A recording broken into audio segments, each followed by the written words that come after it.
It's about time I got to this, what I consider probably the most important part of the Dark Souls lore.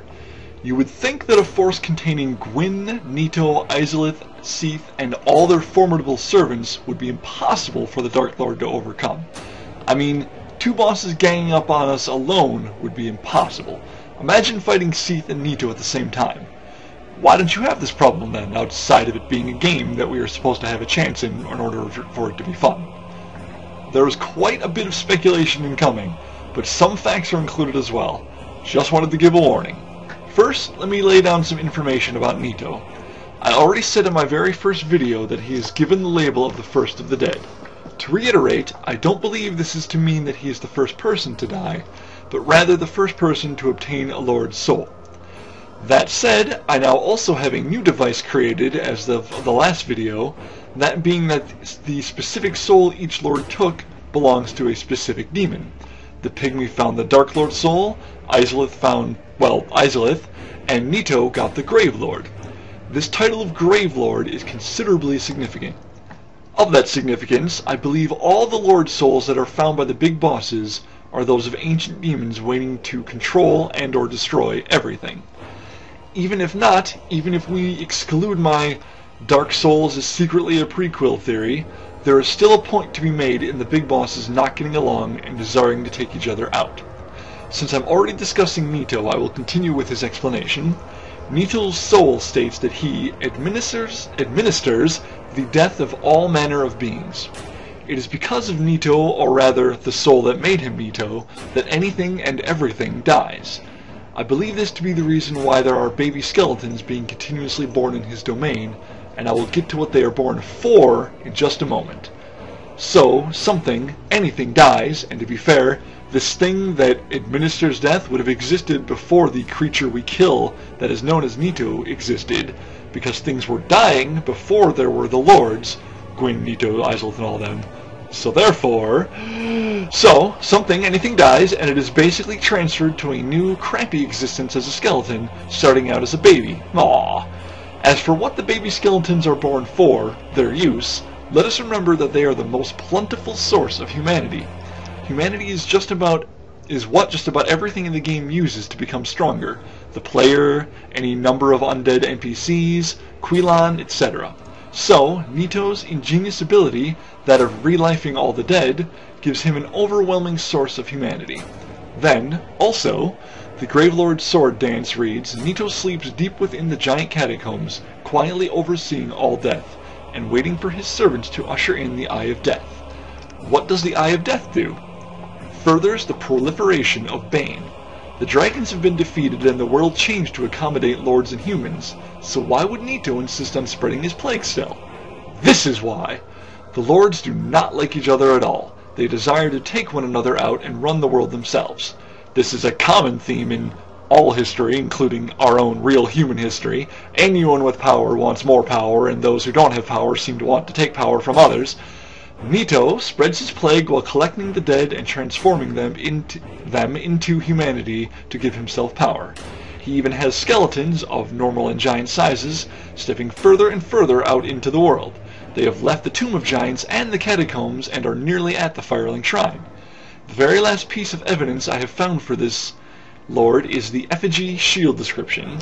In an ill-fated plot to destroy the very gods, the followers of the occult once attempted to steal the power of Gravelord Nito, the first of the dead. Now, it doesn't give a reasoning or a plan behind the action, but somebody who sought to destroy the lords, as Nito himself is doing, attempted to steal his power. So there must be a good reason for his power, or to believe his power able to do so. I've already talked to death about Izalith and Seath, but they too are attempting to take over. Seath took advantage of his bargaining with Gwyn when he requested that Guinevere have his child, Priscilla. She has the Life Hunt ability, a power that the gods specifically fear. You don't fear something as a god unless it can strike you down. Priscilla is Seath's weapon to take control with. I could also argue that he gained immortality through the primordial crystal as well, but he was probably going to do that no matter what to defy his mocking brethren, so let's not think about that. Izalith went a less direct, more risky, but better suited route. She knew that what gave Gwyn his power was his link to the First Flame. Therefore, she attempted to copy it with that of a soul.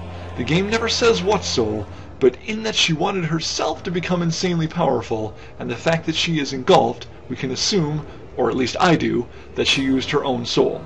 Instead of recreating the first flame, which was likely dying out by this point, she spawns the Bed of Chaos.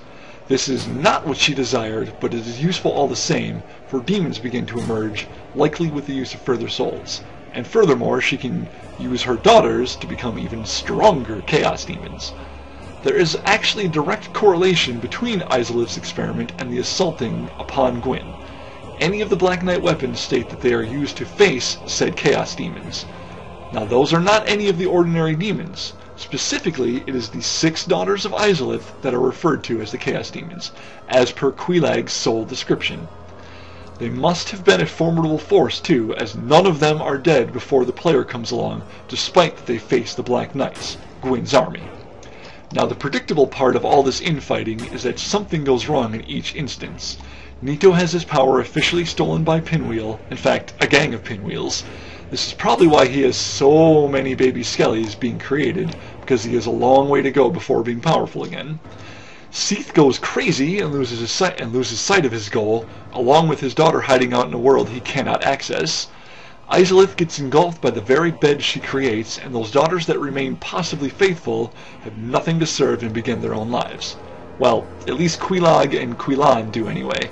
Anyhow, the rest are sort of stuck in misery. Hell, the 2 spiders are miserable as well. Meanwhile, Quilana, the seemingly most skilled with pyromancy, does escape with the primary goal of killing her mother. That can stunt one's progress to taking over, having your daughter trying to kill you. Lastly, even Gwyn has his problems in defending his kingdom, for his much-needed flame is losing its power and he must choose to sacrifice himself in order to maintain it, leaving Anorlando in the hands of Gwendolyn. One other quick thing that I should have mentioned in the last entry, if not part 3, is what Quilana calls her mother. A primeval lord, she says. This is not a term commonly used outside of the Soul series. If it doesn't sound familiar to you, then I'll refresh your memory with the bluish balloon-type demons that could be killed for colorless demon souls when a world was in black tendency.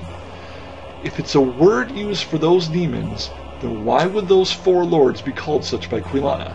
Speculative, continuative theory inbound. This is further fuel for my reasoning of Dark Souls being a Demon Souls prequel. The infighting never stops. I believe the Dark Lord ending to be the true, or canon ending if you will, of Dark Souls.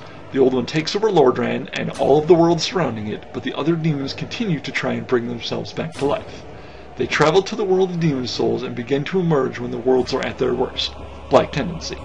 Now, there's obviously the fact that the player kills them all on their journey to Gwyn, but what if all we are killing is the Lord and not the soul? We slay Izalith, Nito, and Gwyn, but not the demons they originally took hold of to become powerful. What if we can't kill those? What if no one can? The choice in Demon Souls, at the end, is to either allow the Maiden in Black to become one with the Old One, causing it to slumber forever, or that the player does, bringing about more death, demons, and fog. So, you can't kill the Old One, just as you can't kill the other lords. They continue on as well. Or I should say the other lord souls. They continue on as well. When we kill the primeval demons throughout the game, we are merely stunting their progress once more, the same as choosing the good ending in Demon Souls is casting the Old One back to the fog of Lordran. We don't kill it. We can't. Perhaps in the 3rd game we'll finally be able to.